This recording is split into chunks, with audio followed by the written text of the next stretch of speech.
prezados irmãos em Cristo, é uma alegria estarmos de volta mais uma vez, embora de forma virtual, neste domingo, dia 28 de junho de 2020.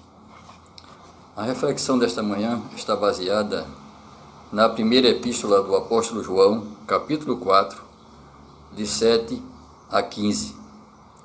Estudiosos da Bíblia têm afirmado que a primeira epístola de João foi escrita como um suplemento ao quarto evangelho.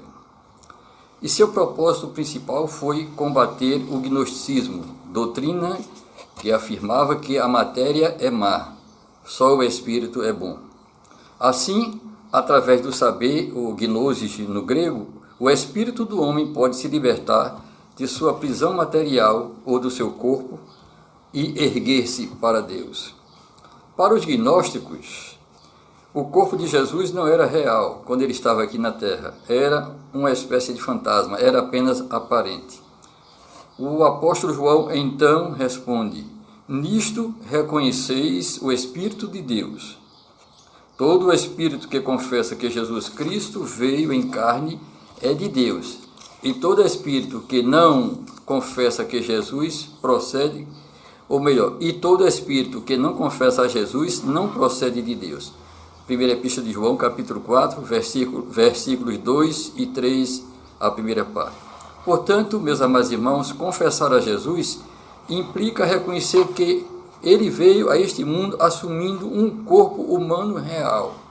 Aqui sofreu como nós sofremos, sentiu as mesmas emoções que nós sentimos e finalmente foi pregado numa cruz e deu a sua vida pela remissão dos nossos pecados. E tudo isso ele fez porque nos ama grandemente. Nos versículos 7 e 8 do capítulo 1 da primeira epístola de João, lemos o seguinte: amados, amemo-nos uns aos outros, porque o amor procede de Deus. E todo aquele que ama é nascido de Deus e conhece a Deus. Aquele que não ama não conhece a Deus, pois Deus é amor. A natureza essencial de Deus é o amor. Tudo quanto ele faz é feito em amor. Portanto, ele não somente demonstra amor para conosco, mas ele mesmo é amor. O amor de Deus não é passageiro, imutável, como tudo que pertence ao tempo. Porquanto Deus não pode ser circunscrito a quaisquer limites de ordem espacial ou de ordem temporal. Onde o amor de Deus age, lá está Deus. Mas onde o seu amor não age, Deus não está presente, embora se cantem em seu louvor os mais belos hinos. Nos versículos 9 e 10 da mesma primeira epístola de João, capítulo 4, está escrito: nisto se manifestou o amor de Deus em nós, em haver Deus enviado o seu Filho unigênito ao mundo para vivermos por meio dele. Nisto consiste o amor, não em que nós tenhamos amado a Deus, mas em que ele nos amou e enviou o seu Filho como propiciação pelos nossos pecados. João procura esclarecer que o amor de Deus é algo que só se revelou em sua plenitude na cruz. E por mais que nós procuremos demonstrar amor para com Deus, jamais o nosso amor será igual ao que Deus tem demonstrado por nós. O Filho de Deus é nascido de Deus e, portanto, compartilha da natureza divina. Tendo em vista que Deus é amor, os cristãos devem, portanto, amar-se uns aos outros. Ainda no Evangelho de João, no capítulo 13, versículo 34, é o próprio Jesus quem ensina: novo mandamento vos dou, que vos ameis uns aos outros, assim como eu vos amei. Este mandamento é novo porque o Espírito Santo, este mandamento seria novo, segundo a palavra de Jesus Cristo, porque o Espírito Santo capacitaria os crentes, os cristãos, a obedecer-lhe. Não é de nós mesmos que nós amamos, é uma operação do Espírito Santo em nossa vida. Assim, a verdadeira marca do cristão não é uma cruz pendente ao pescoço, na lapela ou em qualquer outro lugar, mas o amor para com seus irmãos em Cristo. Ainda em Romanos capítulo 13, versículo 8, Paulo declara: a ninguém fiqueis devendo coisa alguma, exceto o amor com que vos ameis uns aos outros, pois quem ama o próximo tem cumprido a lei. O amor, portanto, é a única obrigação que cumpre todas as outras. Realiza, portanto, o fim de toda a lei. Vejam Gálatas capítulo 5, versículo 14. Nos versículos 11 e 12 lemos: amados, se Deus de tal maneira nos amou, devemos nós também amar uns aos outros. Ninguém jamais viu a Deus.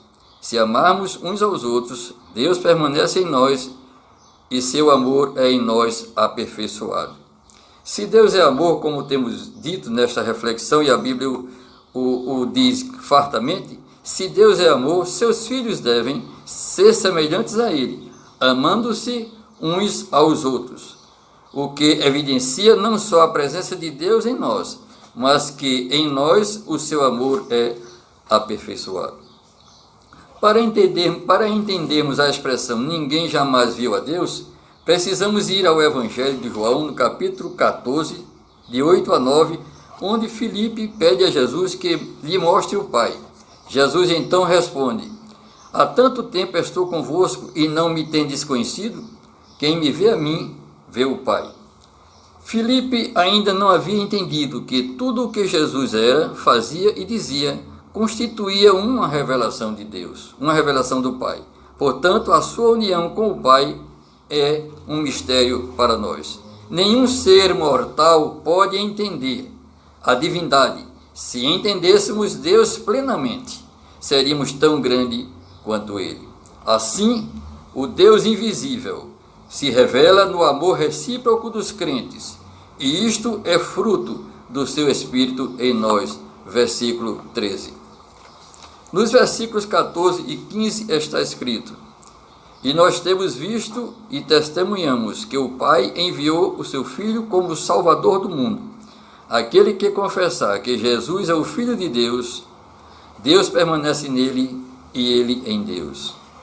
Alguém já disse que o ministério de Cristo como Salvador é tão vasto quanto a humanidade. Eu vou repetir. Alguém já disse que o ministério de Cristo como Salvador é tão vasto quanto a humanidade, e somente a impenitência e a incredulidade humana podem limitar o seu impacto. Grande bênção, meus prezados irmãos, é para aqueles que confessam que Jesus. Grande bênção é ter Deus habitando em nós, como diz o versículo 15. Mas esse privilégio é para aqueles que confessam que Jesus é o Filho de Deus. E essa confissão não é meramente um reconhecimento intelectual, mas uma declaração que envolve o compromisso do ser humano com o Senhor Jesus Cristo. Concluindo, nós reconhecemos que, sem perder a sua natureza divina, Jesus veio a este mundo em forma humana e aqui deu a sua vida para a remissão dos nossos pecados. Que essa grande prova de amor nos leve a testemunhar sempre de Cristo, amando-nos uns aos outros, e que Ele nos abençoe.